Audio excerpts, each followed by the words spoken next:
Fase intensiva de memoria. Cardio. Parte 1. Insuficiencia cardíaca significa que por la razón que sea, el corazón no es capaz de bombear la sangre que el cuerpo necesita, o si lo hace, es a expensas de altas presiones ventriculares, ya saben, compensación por Frank Starling, Laplace y la capacidad contráctil intrínseca. Aun con tratamiento, el 70% de pacientes fallecen a los 5 años del diagnóstico. Los marcadores pronósticos más importantes son la clase funcional y la fracción de eyección del ventrículo izquierdo, FEBI. Ok, entonces, ¿qué es la insuficiencia cardíaca y cuáles son los dos marcadores pronósticos más importantes? Pausa y continuamos. Ahora, la American Heart Association clasifica la evolución de los pacientes en estadios de la A al D, de menor gravedad a mayor gravedad. El estadio A es un paciente con alto riesgo de desarrollar la enfermedad, pero que no tiene anomalías estructurales o funcionales, ni signos ni síntomas. El estadio B es un paciente que desarrolla enfermedad cardíaca estructural relacionada con la insuficiencia, pero que continúa asintomático. Podríamos ver un índice cardiotorácico elevado, por ejemplo. El estadio C es un paciente sintomático con anomalías estructurales, y el estadio D es un paciente con insuficiencia cardíaca estructural avanzada y síntomas en reposo a pesar del tratamiento máximo. Datos interesantes: tal vez no sea necesario memorizar los estadios, solo que el A es un paciente con alto riesgo de desarrollar la enfermedad y el estadio D es un paciente muy grave a pesar del tratamiento. Continuamos. Los manuales más recientes han dejado de utilizar los términos de insuficiencia cardíaca sistólica y diastólica. Ahora se habla de insuficiencia cardíaca con FEBI reducida menor de 40%, FEBI de rango medio de 40 a 49 y FEBI preservada mayor a 50%.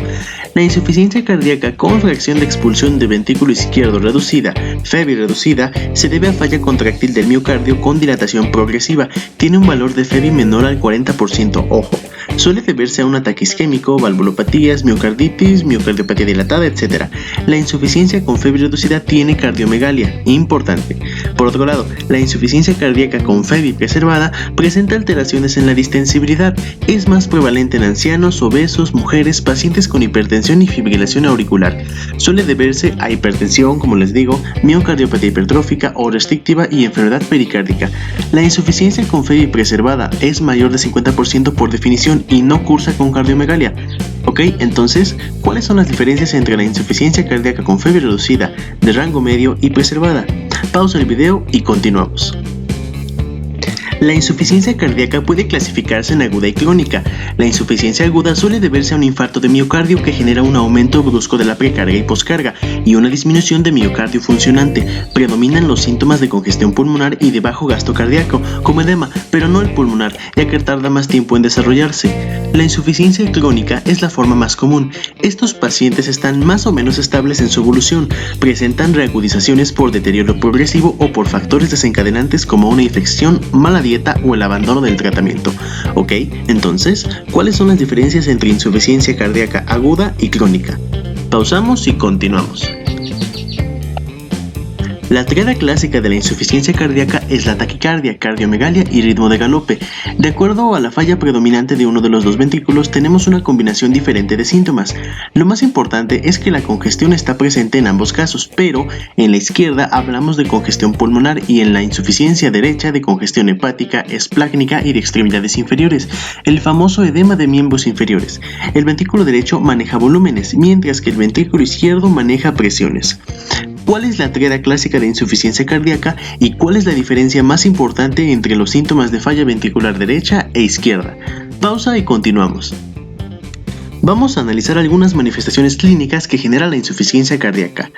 La disnea es el síntoma más frecuente y se debe a una acumulación de líquido en el intersticio pulmonar. Empieza por aparecer con esfuerzos importantes y termina por aparecer en el reposo. Esto es lo mismo que la clasificación funcional de la New York Heart Association, clase funcional 1 de esfuerzos importantes y clase funcional 4 de reposo. La ortopnea es la disnea en decúbito, o sea, acostados. Aparece después de la disnea de esfuerzo y se debe a la redistribución de líquido desde extremidades inferiores y abdomen hacia el tórax, lo cual desplaza el diafragma. Los pacientes con disnea paroxística nocturna presentan crisis episódicas de disnea y tos que despiertan al paciente y se alivian al sentarse o ponerse de pie. Si llegan a aparecer sibilancias, entonces hablaríamos de asma cardial. Ok, entonces, ¿cuáles son las diferencias entre disnea, ortopnea y disnea paroxística nocturna? Pausamos y continuamos. El edema agudo de pulmón es una acumulación de líquido en el intersticio pulmonar tan grande que se extravasa a los alvéolos causando disnea y ortopnea intensa. Esto puede ser mortal si no se trata rápidamente. La presión arterial sistólica puede estar disminuida por reducción de volumen sistólico y la presión diastólica elevada por vasoconstricción arterial debido a un aumento de las resistencias periféricas. Esto significa que la presión de pulso diferencial puede estar reducida. A la inspección podemos encontrar cianosis, diaforesis, taquipnea, signos de hipoperfusión como oliguria, datos de ingurgitación yugular, edema de miembros inferiores, ictericia, tanto así que en los casos graves el paciente presenta caquexia cardíaca. En la auscultación tenemos el tercer sonido y tal vez el cuarto, o ritmo de galope, sobre todo en los estadios más avanzados. En ocasiones encontramos sibilancias para asma cardial y también murmullo vesicular en relación al derrame pleural.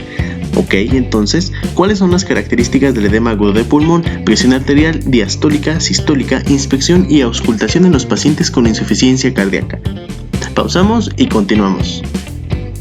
Una forma clínica de diagnosticar insuficiencia cardíaca es a través de los criterios de Framingham. Esto nos permite saber si nuestro paciente sufre de insuficiencia cardíaca al presentar dos criterios mayores o al presentar un criterio mayor y dos menores.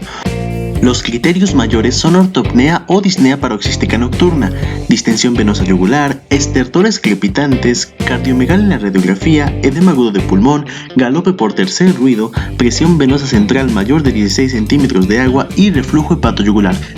Los criterios menores son edema de miembros inferiores, tos nocturna, disnea de esfuerzo, hepatomegalia, derrame pleural, pérdida de peso mayor a 4.5 kilos con los diuréticos y taquicardia.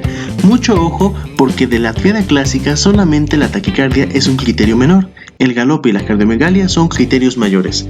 Ok, entonces, ¿cuáles son los criterios mayores y menores de Framingham y cómo se establece el diagnóstico a través de ellos? En el electro de insuficiencia cardíaca podemos encontrar bloqueos de rama, signos de hipertrofia ventricular, ojo ya que este dato es evidente con el índice de Sokolov y de Lewis. También podría haber taquicardia sinusal, fibrilación auricular, arritmias ventriculares. Próximamente traeremos al canal un video de arritmias. En la radiografía podemos encontrar cardiomegalia con un índice cardiotorácico mayor de 0.51. Esto puede variar de acuerdo a la fuente. Para obtener este parámetro se mide el diámetro torácico total, le llamaremos valor C, y a partir de la línea media se mide la silueta cardíaca hacia derecha, valor A, y hacia izquierda, valor B. La fórmula es A más B dividido entre C y multiplicado por 100. Otros hallazgos en la radiografía incluyen la redistribución vascular, signos de edema, derrame pleural. El edema agudo de pulmón aparece como un infiltrado alveolar difuso periliar, o sea, alrededor del ilio. Es característico encontrar la imagen de alas de mariposa. Con el ecocardiograma podemos encontrar cardiomegalia también, pero además podemos identificar anomalías estructurales de las válvulas, por ejemplo, y podría ayudarnos a establecer la causa. El eco puede determinar la fracción de expulsión del ventrículo izquierdo, lo cual sirve para clasificar al paciente con FEBI reducida menor de 40%, intermedia de 41 a 49% y conservada mayor de 50%.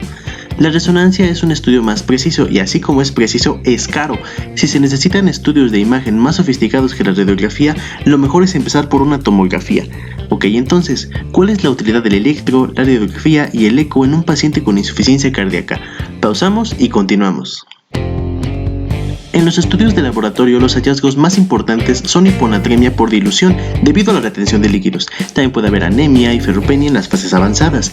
La elevación de troponinas indica necrosis celular, ojo, ya que nos enfoca a un infarto agudo de miocardio. Es importante medir el péptido natriurético cerebral, abreviado BNP, en los pacientes con sospecha de insuficiencia cardíaca. Los valores de BNP menores de 100 pilogramos por mililitro o de ProBNP menores de 300 picogramos por mililitro descartan el diagnóstico de insuficiencia cardíaca aguda. Si este parámetro resultara elevado, se necesitaría hacer una eco. Ok, entonces, ¿cuáles son los hallazgos más importantes del laboratorio y cuál es la indicación para una eco de acuerdo al BNP? Pausa y continuamos. Vamos con el tratamiento. Las medidas generales incluyen restringir la ingesta de sal y de líquidos, mantener un índice de masa corporal menor a 30 kilos por metro cuadrado, hacer ejercicio regularmente, limitar el consumo de alcohol a 10 o 20 gramos por día, vacunarse contra infecciones respiratorias, etc. Es muy importante evitar algunos fármacos como los AINES, corticoides, antiarrítmicos grupo 1, etc.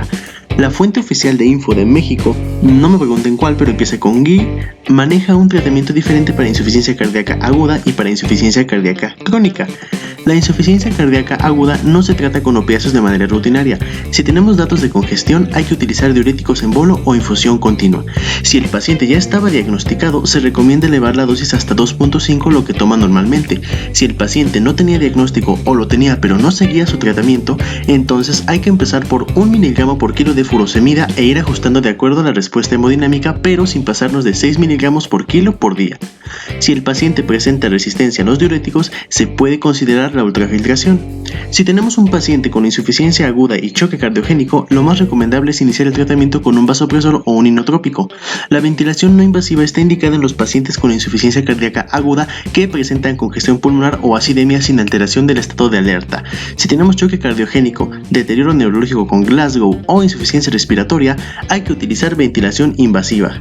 Si de plano no responde el paciente en choque cardiogénico al tratamiento farmacológico, se estabiliza el paciente y se puede pensar en un trasplante cardíaco, balón de contrapulsación intraaórtico o dispositivo de asistencia ventricular izquierda. Ok, un poco extenso. ¿Cuál es el tratamiento de la insuficiencia cardíaca aguda? Pausa y terminamos.